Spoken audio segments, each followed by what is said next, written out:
C'est une forêt qui vaut le détour. 42 hectares issus de la tempête de décembre 1999 et à sa tête un propriétaire déterminé à respecter la nature et ses droits. C'est une régénération essentiellement de Douglas, faite à partir du dépressage du bouleau qui était très envahissant. Mais si les Douglas ont toute leur place, les hêtres n'ont pas été oubliés, tout comme les chênes, pour aider la forêt à mieux respirer.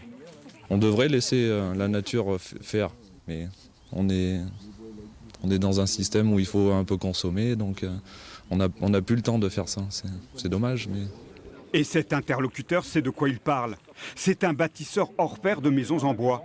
Christophe Pasco en a même construit une, ici, un refuge pour promeneurs qui d'ailleurs les fait rêver. Je suis emballée, je rêve d'avoir la même chez moi. Mais bon, il faut quand même du Douglas et dans ma forêt, j'ai surtout du chêne et du châtaignier et je n'ai pas de Douglas.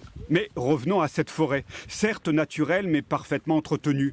Car les parcelles, il faut les nettoyer et surtout, il faut planter et encore planter toutes sortes d'essences. Un travail de titan. En général, quand on plante, on met l'outil au sol et il faut normalement que le plan ne descende pas plus bas que le niveau naturel du sol. Le niveau du sol. Là, ce sont des cèdres de l'Atlantique. Plus loin, des chênes rouges et des érables. C'est ce qui caractérise les forêts du sud-ouest de la Haute-Vienne, qui ne se portent pas trop mal.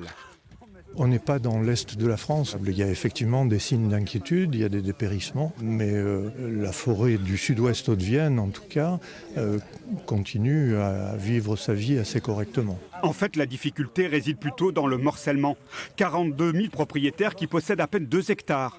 Un handicap pour la gestion, mais aussi une chance pour la diversité des essences.